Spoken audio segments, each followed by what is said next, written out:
What's up, Vankahs?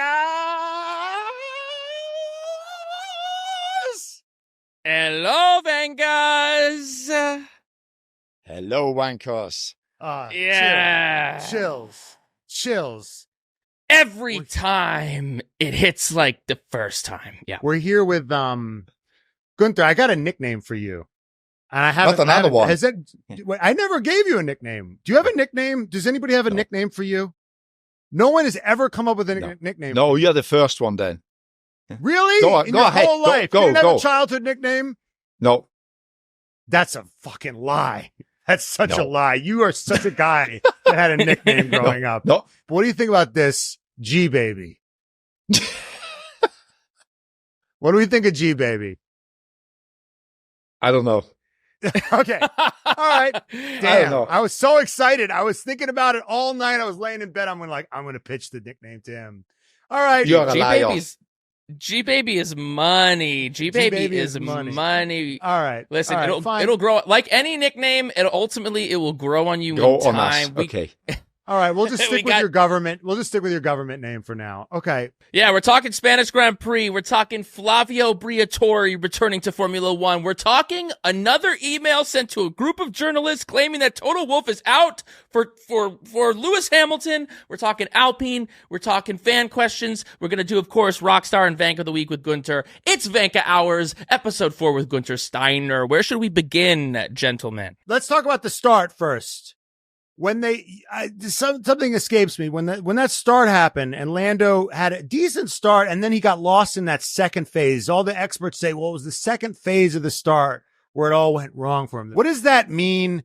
And whose fault is that? Is that a car problem? Is that a driver problem? Is that a little bit of both? They're like, they didn't get their start procedure right. What in the drivers meeting? What are they talking about after the race? Who's mad at who in that situation? I think it's just like Verstappen had a better start. I mean, I don't think, it's a combination of things. He didn't mess the start up completely. The other one was just better, maybe better out when he got going. And, Lando just couldn't do it. It's partly could be the clutch or something, which is not as good set up as Verstappen's one. Maybe he controlled more the slip of the car and didn't go on the throttle as hard as Max. But it's very little, and you pay the price for it.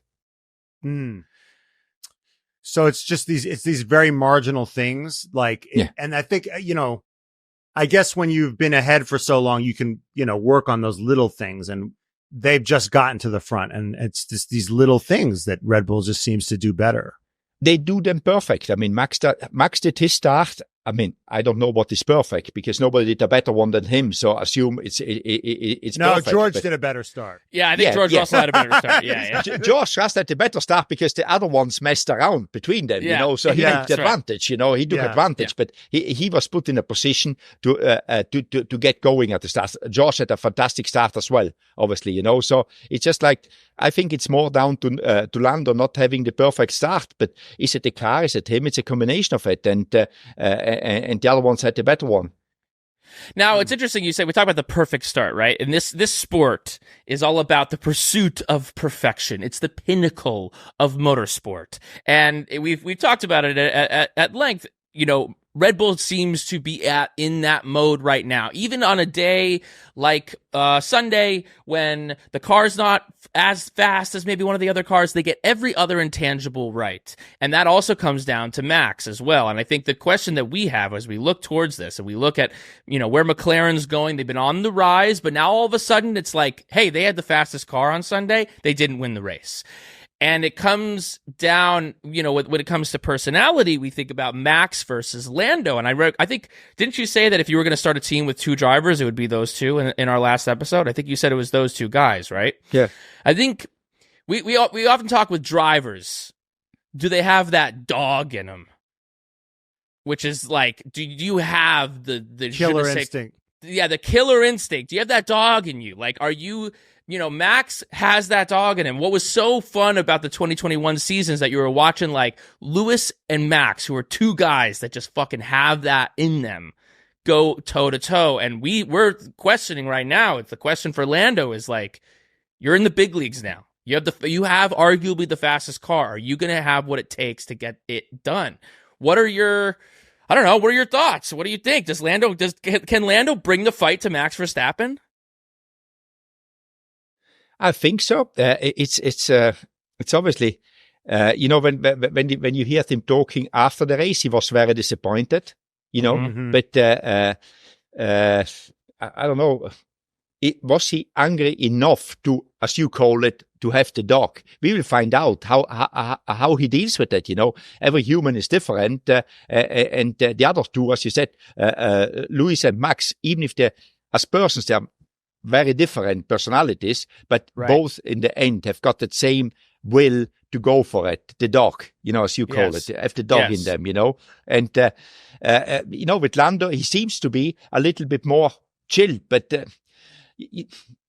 I think we don't know Lando well enough in yet, because he has been in pole position now 2 times. He won a race, so it is like you see it and you can see him. But I mean, if I look at now what you explain, is like after the race, he was upset that he missed that the start was not perfect, but he wasn't really angry about it. He didn't beat himself up, like maybe the other ones would have done. But in the race, then again, I just think it through now while I'm speaking, which is dangerous, doing 2 things for me, speaking and thinking.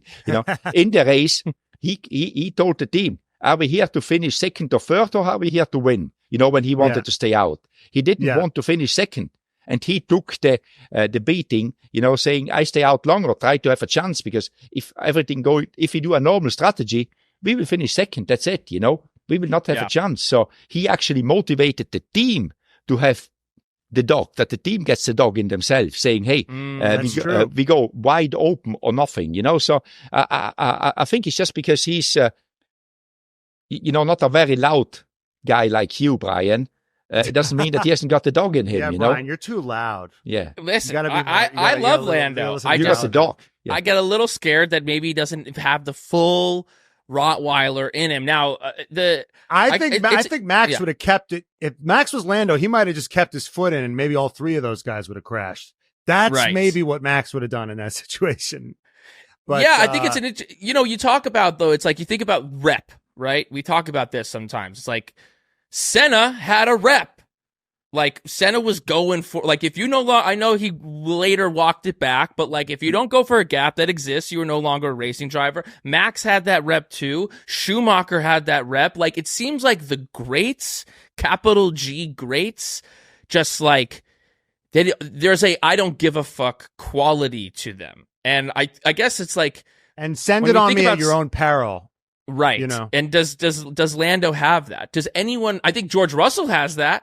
Kevin Magnussen has that. Send it on me. If you go to Perez and Magnussen, just go to Monte Carlo. They both had that, but they still were last, So no, but they do have a reputation. Like, I'm going to send it on Magnussen at my own risk. Like, he'd rather crash than let you pass him easily. Yeah, no, it's true. But I go back when he was communicating with the team, because I take a lot out of that one. He's saying, guys, it's no point to follow the strategy that we for sure become seconds. Do we want to win it or not? Yeah, we lost the start of the race, but let's try to get it back, and we finished second anyway. So do you think that was a viable strategy? The overcut, when they say the undercut was so powerful at that track? And he's got to overtake all those cars? I found that one very weird. And you always, I always, in these things I'm humble. Maybe they see something I don't see, but I could not see it working, the overcut. Because as you say, the tires, the degradation was pretty high, So how should that work? And then I was thinking, is he trying to stay out on a one-stopper? But that was almost impossible. But, I don't have the data like they have got, So I wasn't really sure what he was doing.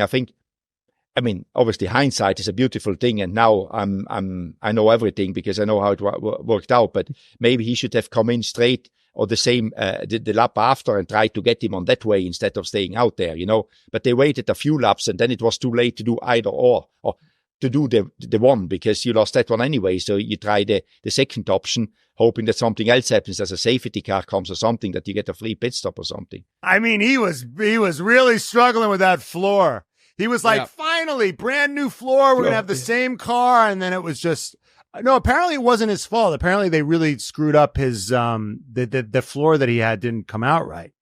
Do you think they put it upside down or something like this? You know? I don't know. I don't know what's going on. I don't know. They made it a ceiling. My question, I back to the staying on the Lando thing. I think like you'd think that was a motivating factor for the team, that Lando was like, no, fuck a second or third place. Like, let's do anything that we can to go for the win, right?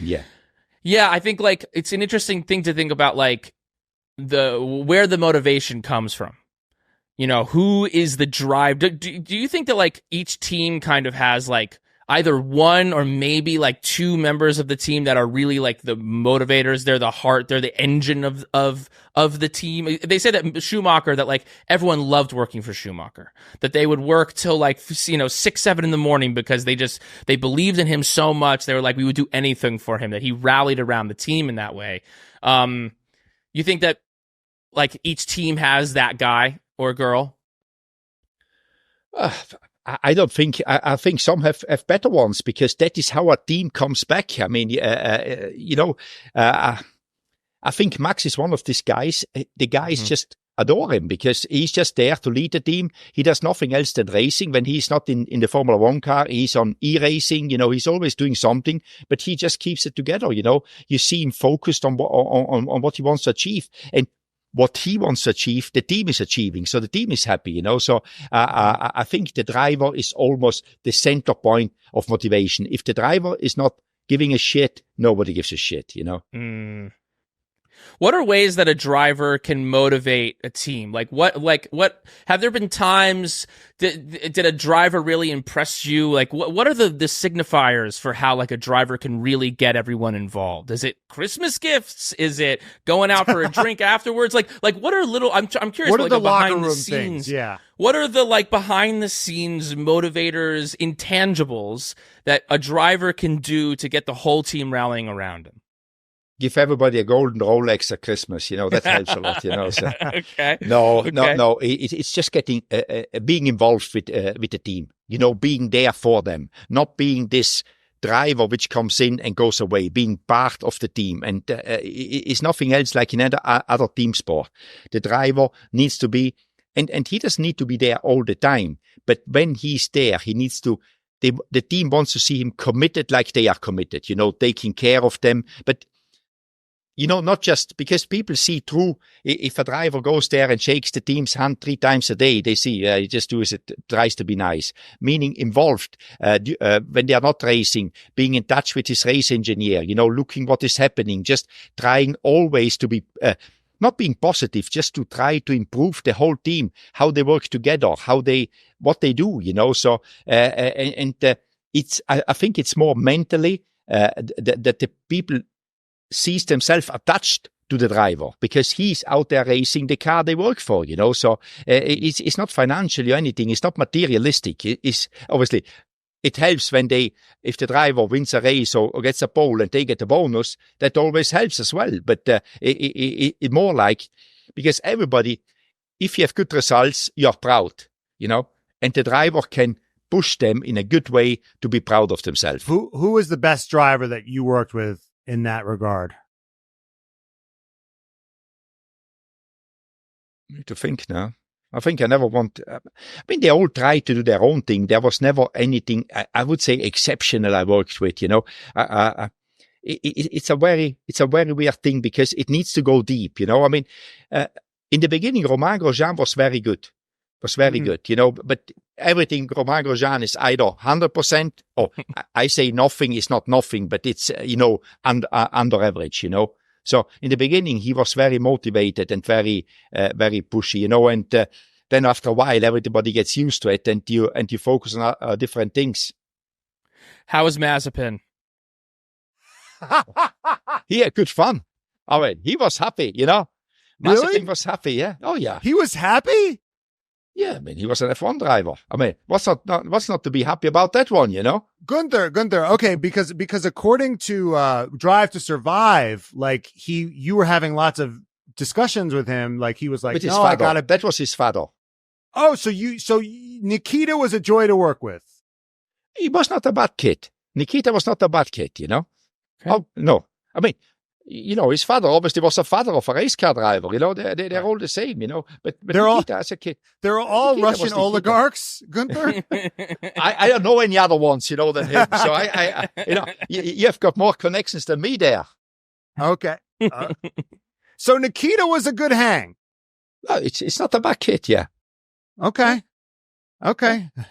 All right, Gunther's just... I surprised you there now. I surprised you there. You surprised us. It seemed like the rep with him would be that he was like, you know, not someone who could really necessarily rally the troops, that he was maybe a little No, I mean, I didn't say that. I said he was a nice kid. You know, I didn't say that he was, you know, hey, wait a moment. You're putting words in my mouth now, you know. Well, that's what we were talking about. Who can get everyone engaged and involved? No, you asked, was Mazepin a good guy? It wasn't a bad kid, you know. But rallying the troops, I mean, yeah, maybe not. There was a scene in Drive to Survive where he was getting angry at people, and you were saying, like, you shouldn't get angry at people. And then he goes, well, if I don't get angry at people, people are going to think I'm a pussy. And you said, no, they're not going to think you're a pussy. They're going to think you're like a measured, reasonable guy. And it was a great, I was like, look at Guenther giving a talk about toxic masculinity. I was very impressed with you in that moment. I don't know if you even remember that moment, Guenther. No, I don't remember. Yeah. And I don't watch Drive to Survive. I'm clueless because I say so many things and I forget so much, and getting older doesn't help me remembering them, you know? You didn't even realize that you were being a freaking woke king on the television program. And last episode, you did say you were going to give us an interest-free loan. Do you remember saying? You don't remember saying that? Yeah. Commit to that. No. Okay. Well, you did. You said it. You promised. So. Yeah. You don't remember a lot of stuff, so it'll be. I think you just keep on saying. Now you confuse the shit out of me. Yeah. All right. Let's keep on rolling. Let's talk more about this race. Let's talk maybe about. You know, we had Red Bull, we had McLaren up at the top. Let's go to the step below there. We have Mercedes and we have Ferrari, because Mercedes has now entered the chat, and it seems like Ferrari on these road courses, on the purpose-built tracks, is maybe a step behind. Where do you think the power is there between those two? Between Ferrari and Mercedes. Yes. Ferrari obviously didn't make the step forwards I was expecting, maybe, you know? Yeah. I don't know if they made steps backwards, but they didn't make them forwards, and the other people moved on a little bit, and I think Mercedes moved on a little bit. But I continue to say this year, because it's so close, the four teams you're speaking here about, depending from track to track, every of these teams has got their speciality. I mean, in Monte Carlo, everybody was like, Ferrari, who is going to beat Ferrari this year? They were dominating Monte Carlo. Canada comes, they are nowhere. Barcelona comes, they are fourth. That's it, as simple as this. Yeah. They are not third. They are not going for third. They are fourth, you know. So and then maybe on a different track, all of a sudden they are back on top of it, because I think now between the cars being so close together, some of them just work on certain tracks a lot better than the other ones. But in the moment, I think in general, McLaren is still the best balanced cars, you know, balanced on different racetracks, in my opinion, because they were not weak really anywhere yet, you know. So, and going back to your question between Mercedes and Ferrari, obviously in Barcelona, the Mercedes was better. Yeah. Mercedes was better. There is we don't need even to debate it here, in my opinion. Do you think this is a spike or a trend? A spike. I think there will be a lot of spikes, one way or another, between the four of them. Right. You know, it could be in any direction. I mean, look at Aston Martin. Nowhere. Yeah. Do you think? Let's get into this. This Mercedes email that was sent out. This. Did you send it? It's. I mean, here's it feels the thing. Like we sent it. It feels like seems like a schmuck like me sent it. Yeah, exactly. Yeah. This is crazy. I mean, Toto's contacting the police. You know, there's been wild accusations that Mercedes and specifically Toto are out to sabotage Lewis's results, his mental health, and potentially his physical health. These are some insane things being thrown out there. Like, what are your thoughts on all this? I think it is all overrated, I don't know. Blown. Yeah, overblown. I mean, you call the police in. I mean, if there is no real threat there, the police is not going to look who it is and do a full investigation and everything. You have got these people out there. They are weird, but is somebody really coming to go and kill Toto or somebody else? And I don't know if that was even the threat in it, I think Toto got a little bit ahead of himself here, calling the police in because of an email, Do you think if Toto is trying to sabotage Lewis, that he's doing a bad job? Because Lewis seems to be pretty close. Yeah, because somebody found out and sent him an email. Think about that one. Right. He's got to do a better job of covering exactly. it up. I mean, it's not in Toto's interest to sabotage anything. Exactly, he's running the team. I mean, it's like, Yeah. it's the most stupid thing I have heard in a long time. They need all the points they can get. Now, Correct, here's putting George on the hard tire. I want to ask about that. Why, your former employee, Ruth Buscombe, like immediately, she was on the F1 feed saying, this is a high adhesion track. The hard tire is not going to work. Why do you think we see these teams put guys like Carlos Sainz and George Russell on the hard tire? I didn't really understand it why they did it, but you always have to think they've got more data than we have got, and we always know afterwards that it wasn't right. So they maybe thought they can get the hard tire to work in the circumstances, they've got all the data back in the factory, what they did in testing, and they said maybe if we can get a certain amount of load on the tire will switch on and will be better than what else we have got. And I didn't really know what other tires they had left. They used ones, or did they have any good soft ones left? So I don't know really, but it was a little bit weird, to be honest, because normally if you've got somebody complete an outlier, it is an outlier. It's not something will work. You take a big risk, and if it works, you're a genius. If it doesn't work, you're an idiot. And to get that title is much easier to get than the genius one, because you're an outlier. So I don't really know why they did it. They just thought that maybe could help them to do better than they did. Yeah. So, and here's my next question. If people think that the McLaren has the fastest car, Guenther, why did Max zip past George and Lando couldn't just zip past George? If McLaren really, if their car really was faster, why was that the case? Because that was the difference maker, was how fast Max got past George and how much Lando struggled. Maybe as easy as that Max just went for it and did a better job, and Lando was not as aggressive, didn't have the dog in him, as we said before, So, wow. It could easily be, because afterwards the car was fast. Once he got past, he was fast, It's just like maybe in that moment, Max just showed that he's still the king. He is certainly a king. Now someone else, there's been there's among the princes of F1. We were talking about Ferrari earlier, but there was, things have all been very copacetic. Everyone's getting along over at Ferrari, but then this week, there was some fighting. There was some infighting happening over there between Sainz and Leclerc. Sainz went after him in the first lap. Then, Leclerc said that's not what we said that we were going to do. Then after the race, he's talking about, he's in this point of his career. He's not being himself right now. He's driving out of pocket. And a little bit of fiery words there. If you're Fred Vasseur, what conversation are you having with them? Because there comes a time when the team principal has to step in. I mean, it hasn't been a full crash yet, but what are you saying to them in this moment? In that moment, it's just like sometimes less is more. In that moment, obviously, you need to speak with them and explain them that this is not good for the team, but there was no crash. And as long as they deal with words, but it was to be expected. I mean, Carlos was let go beginning of the season. He's not waiting around for Charles if he's faster. Right. Charles is not happy with it. And he will voice because he knows he's the golden boy there. So he's not stepping back. It's just like race car drivers being race car drivers. It's very simple in my opinion, They both do what would help in the end themselves, and not looking around of anything else. And it's a difficult situation to be in. And I say, it's not difficult for Carlos. It's just like I said, why would I play the game here if I'm gone anyway in 14 races? I do the best for me.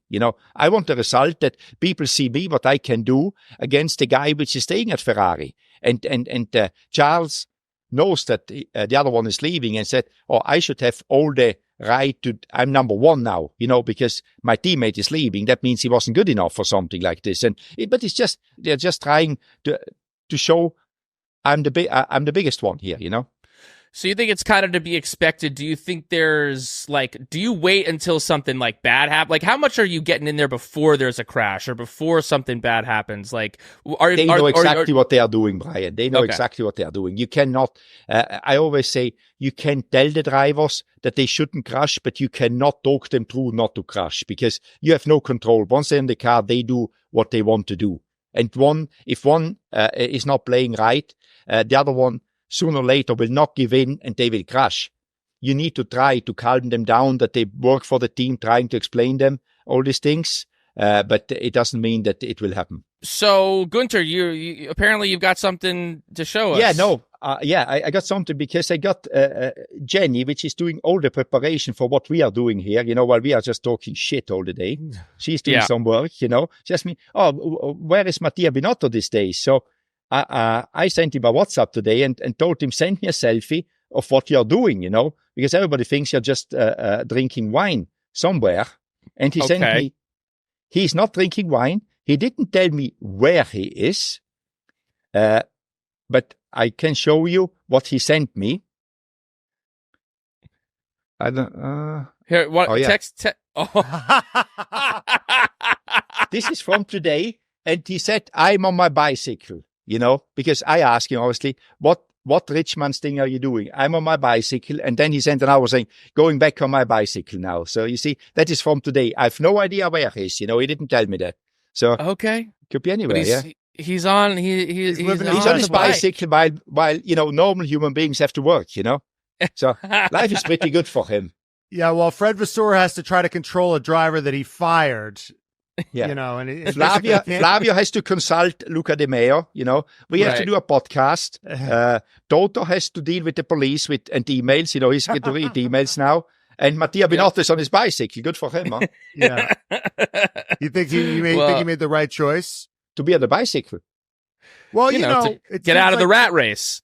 Yeah. Oh, no, I mean, it's, sometimes a step back is too forward, and you never know what is happening. We said it before, Flavio is coming back after 15 years or 14 years, You never know when Mattia's turn is coming, That's right. Flavio's had plenty of time on his bike, whatever the bike is for years, Flavio. Exactly. Did you know Flavio Briatore before? Because you are, for me, the new generation of F1 fans, What did you know about Flavio before he made his big comeback last weekend?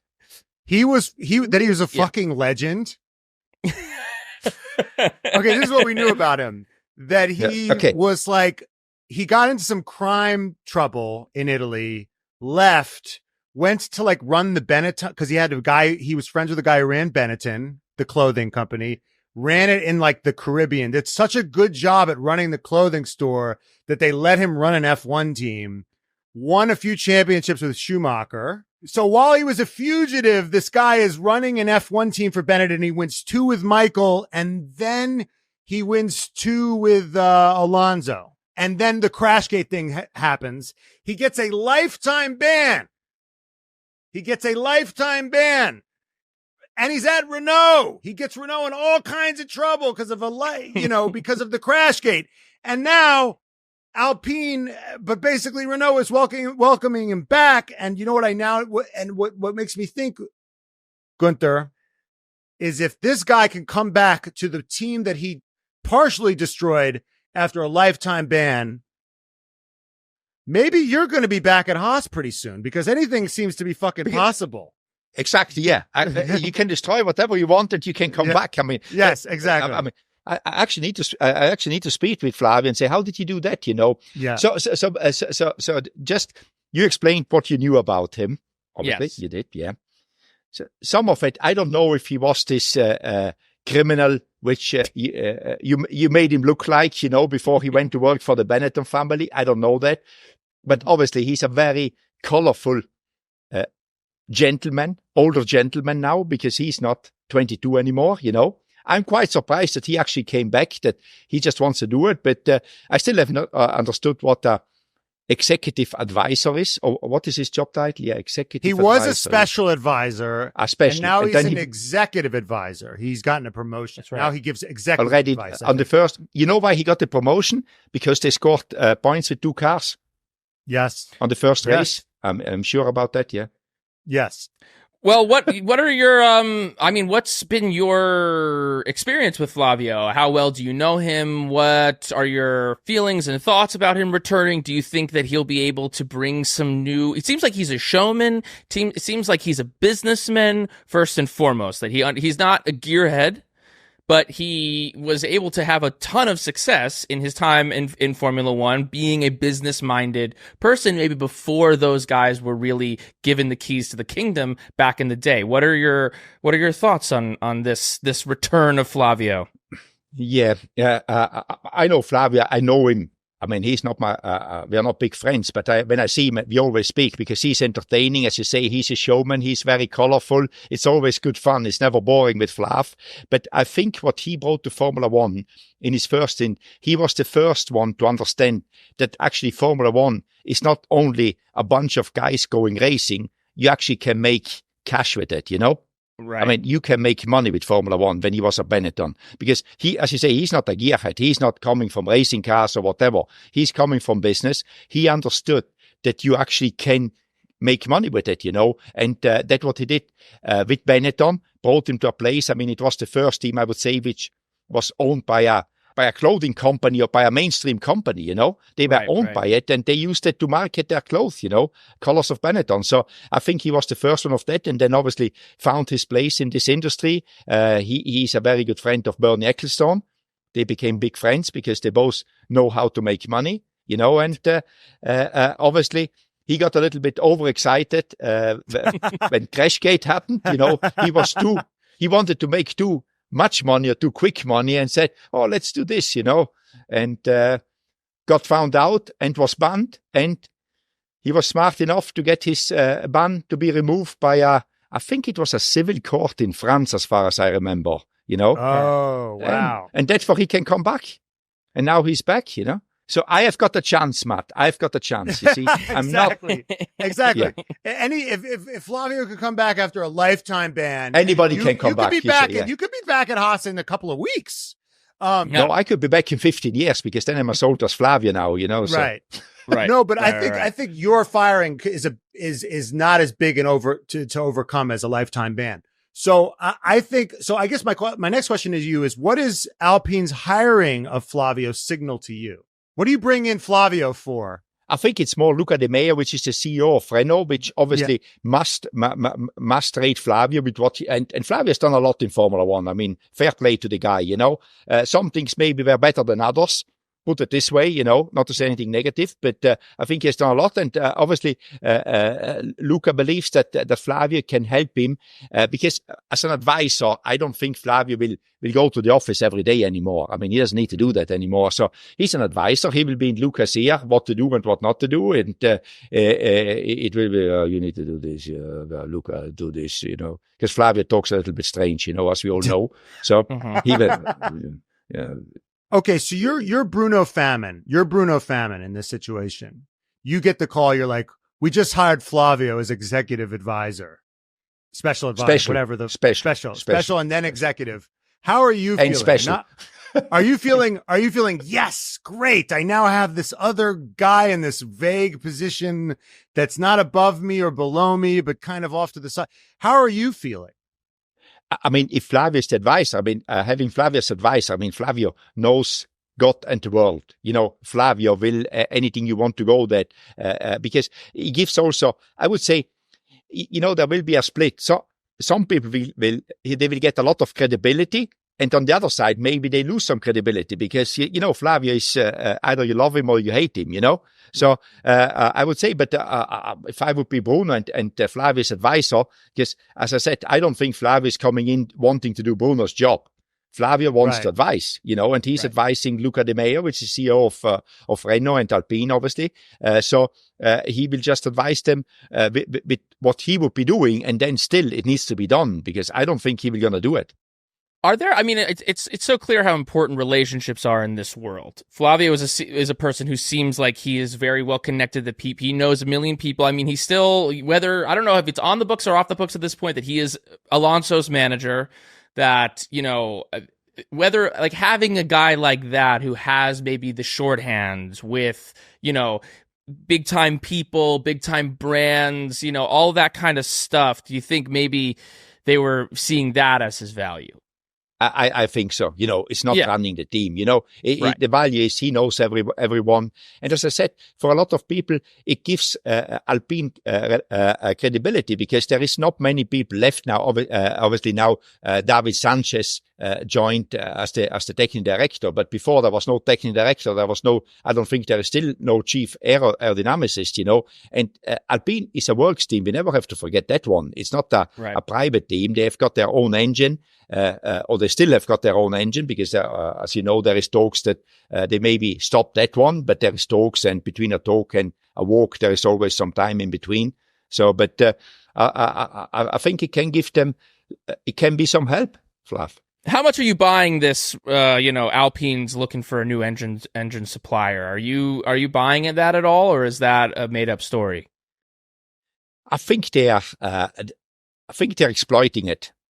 I think they're exploiting it to see what is the better decision for them. And obviously, you need to go and speak with the people which have got an engine, if they would even give you. I mean, in the end, they would have to give you one. But it's in the end, it's Renault. It's a big corporate, So for them closing a program like this, it doesn't come for free, I would say. So I think they're doing their homework now, their groundwork, and then they decide. I don't think they have decided what they're going to do, but they are looking around to see if that would give them more opportunity to be quicker a race winner than developing their own engine, which has got his challenges, or a lot of challenges themselves. And it's not only the technical challenge, it's also the financial challenge.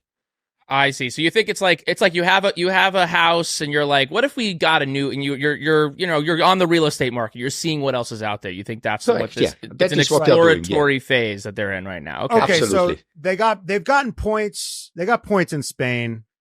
We're spending way too much time on Alpine, but let's just do it anyway. Yeah. We got points in Spain. They got points in Monaco. They look faster now, and they're looking like they're back where they kind of always have been, in that 5th, 6th tier.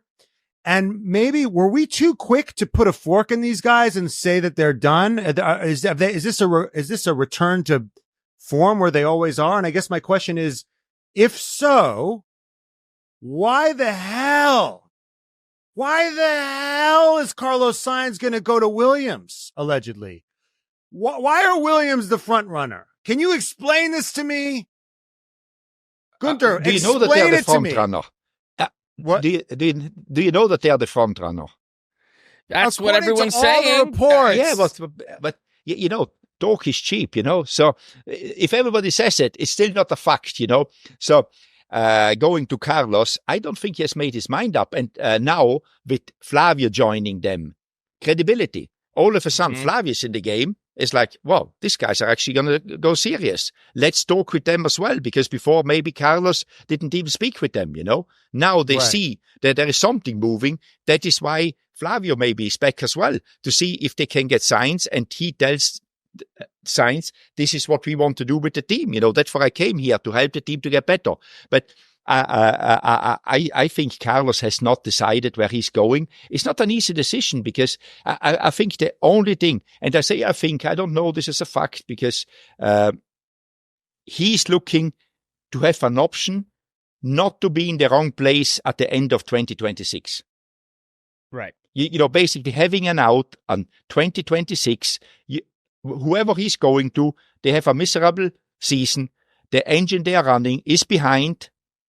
And all of a sudden, what do I do next? I've got another 2 years with this team, and they're nowhere. They cannot get out of it. So I think what he's looking into it, to be in a position to go racing next year, there is no strong team out there which in the moment takes him, Yeah, I'd say. So you think he's setting himself up for 2026? He doesn't want to be caught in too long of a thing, but he wants to be able to make a jump if in 2026 there's a better team, because it seems like, I mean, the options available to him: Audi, what's going to be Audi, Williams, and now Alpine has entered the chat. Now, he said that every team that hasn't assigned a seat yet has made him an offer, which then you have to then do the mental math to say that Mercedes, then what he's saying, must have made him an offer because they haven't assigned someone to their seat. But what the assumption there is that they gave him a 1-year deal and that wasn't good enough for him, so he said no.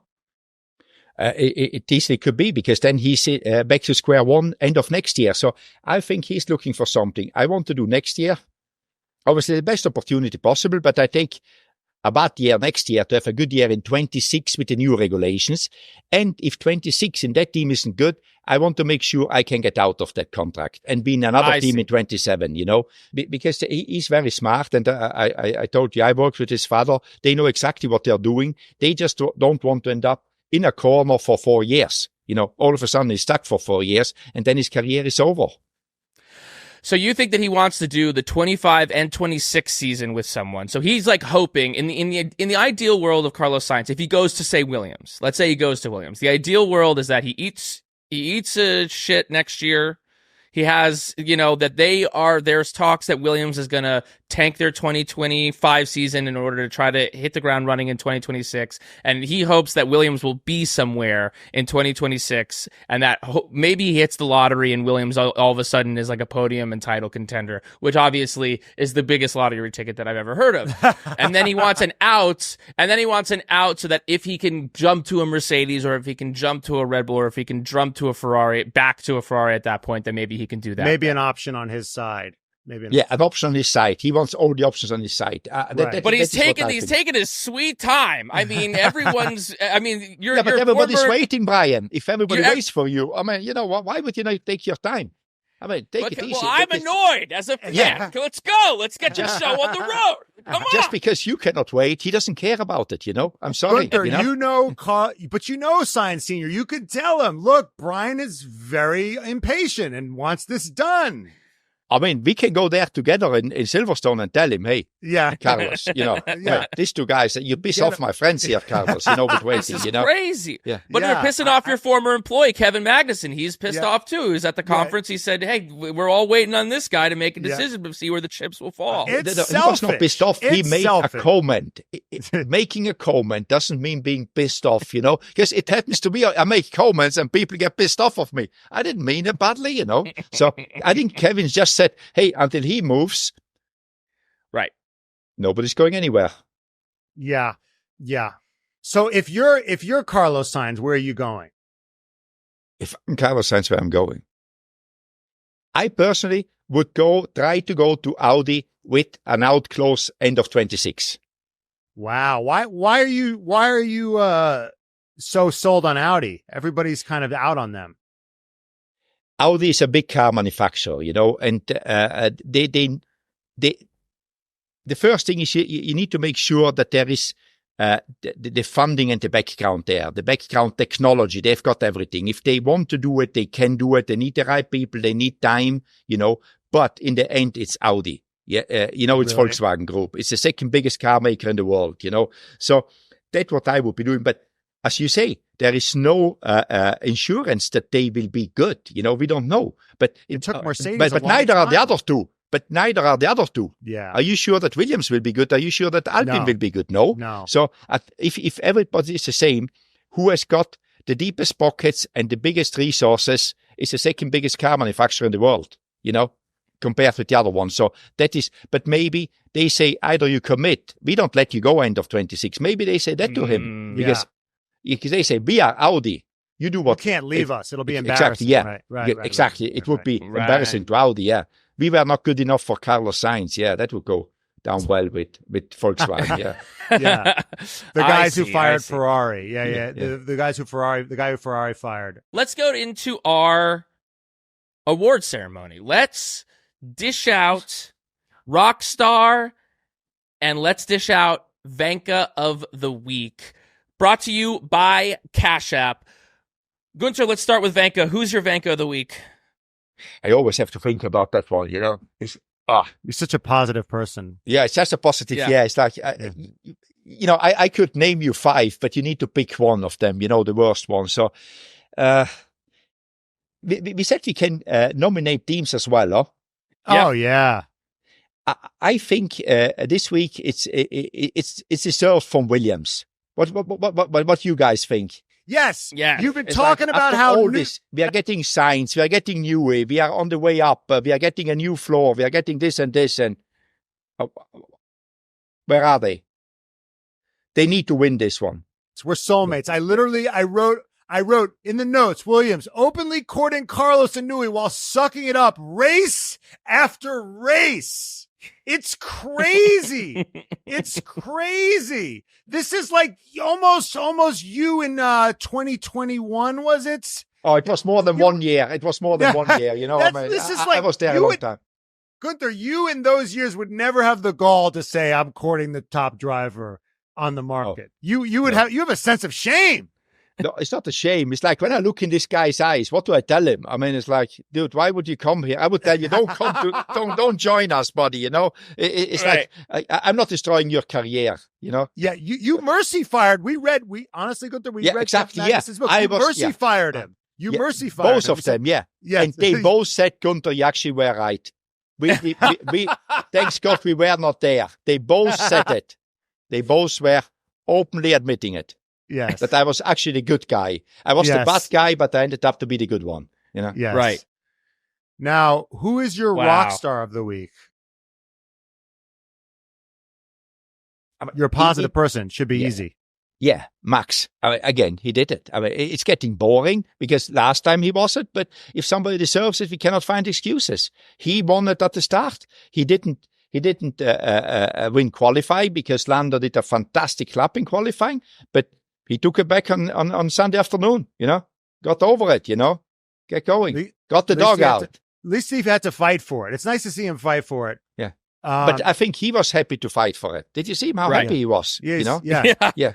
He was like, ooh, I got pushed on the grass. This is fun. Yeah, buddy. He was excited. He was excited. Now, you did say that you thought, you did think Max was going to win 10 seconds. I do remember you thought he was going to win by 10 plus seconds. That was your prediction last week. Are you a little Vankah for that? Is that a Vankah? It was about 5 seconds, so he won.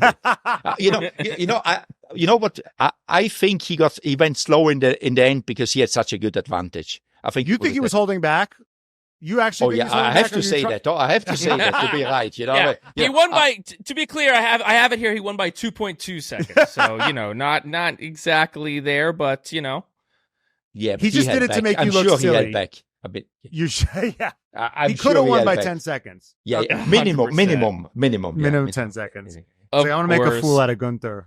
Yeah, exactly. Don't make me the chief wanker. I had that. Yeah. I was there a few times. So yeah. It's like Lando winning driver of the day, even when he starts on pole and finishes second. It's like he's had it enough times. He's had it enough times. Vankahs, not only does Cash App sponsor our favorite perfectly branded Formula One team, but they also make it easier for you to save money so you can do the things you love, like going to an F1 race. Listen, to be honest, we thought that Cash App was just a way to send people money, but it's also a faster and simpler way to bank. Streamline that. You can start saving with as little as $1. No hidden fees, no minimum balance requirements, no account fees, which we know that people need. I needed that. I need that right now. Yeah. I needed that a couple years ago. And we know that overdraft fees make no sense. Why are you charging someone if they don't have any money? Plus, when you deposit $300 or more in paychecks, you get up to $50 in free overdraft coverage. So Cash App has got your back. It pays to get paid on Cash App. So go download the app today. Now back to the show. All right, let's get into our fan questions, our mailbag. Okay, this is from Isabella Mejia. I hope I'm saying that right.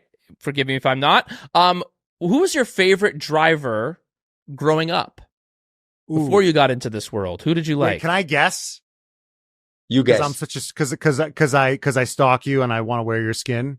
Is it Niki Lauda?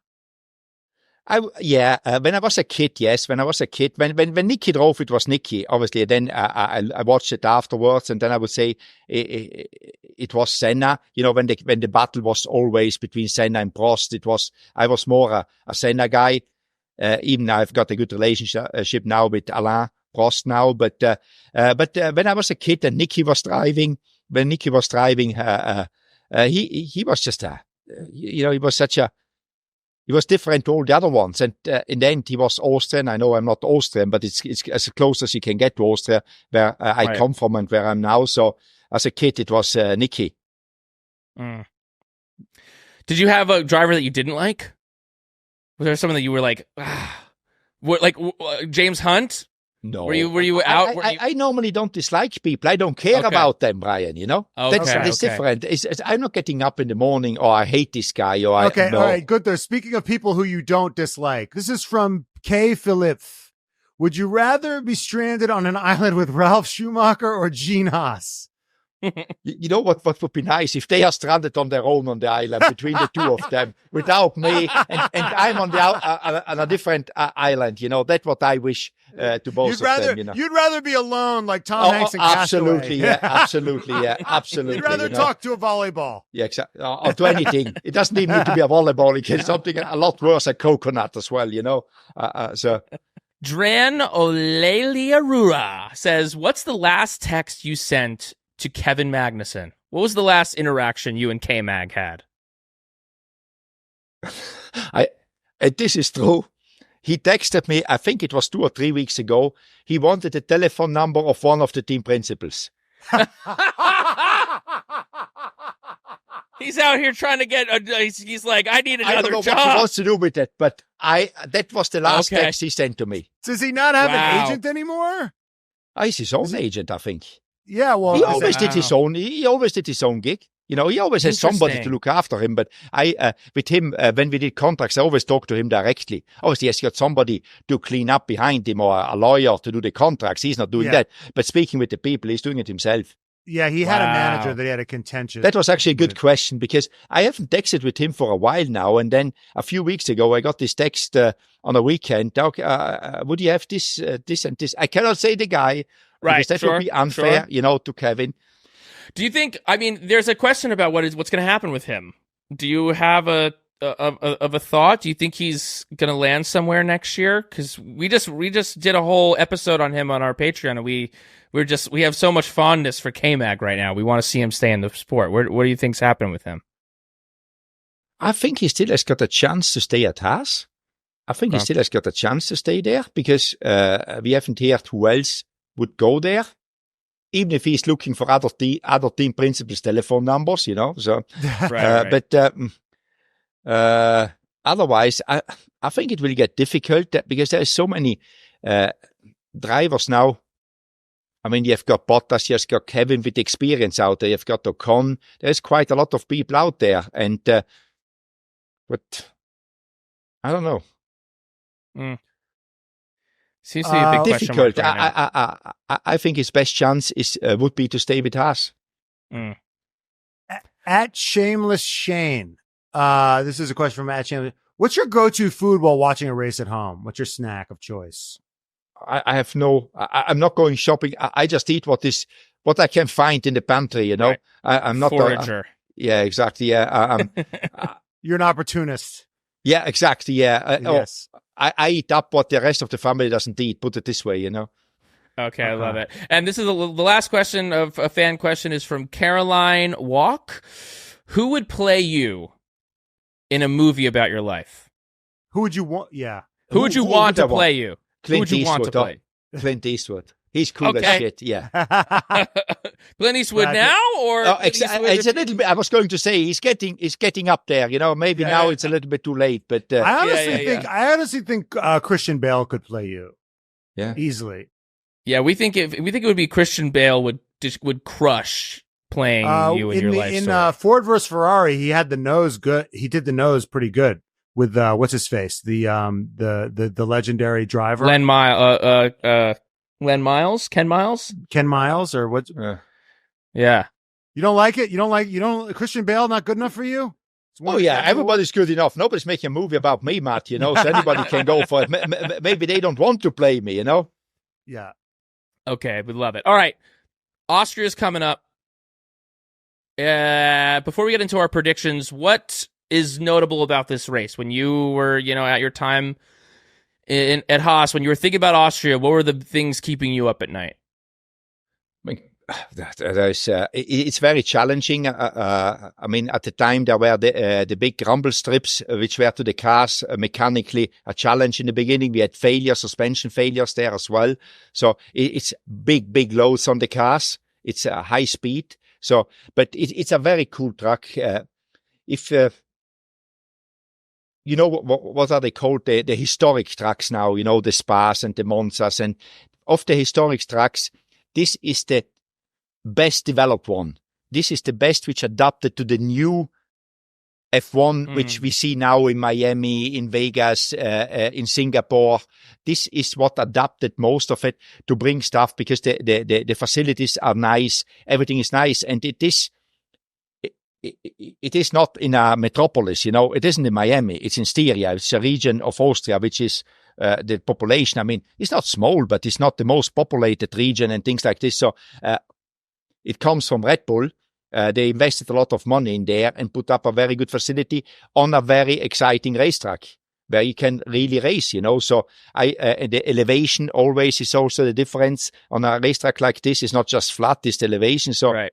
I think it's a nice place to watch a race. And the atmosphere there is good. I mean, all the Dutch people go there. It's I think on the weekends there is more Dutch people there than Austrians. So, what's the reputation of Austrians? They lived right above you, like you're Canada. What do you? We don't, as Americans, we don't know anything about Austrians. What are the stereotypes about Austrians? Schnitzel. Okay. All right. Eating schnitzels all day long, Okay. No. Is there what is stereotypical? It's they are the German-speaking people which are fun.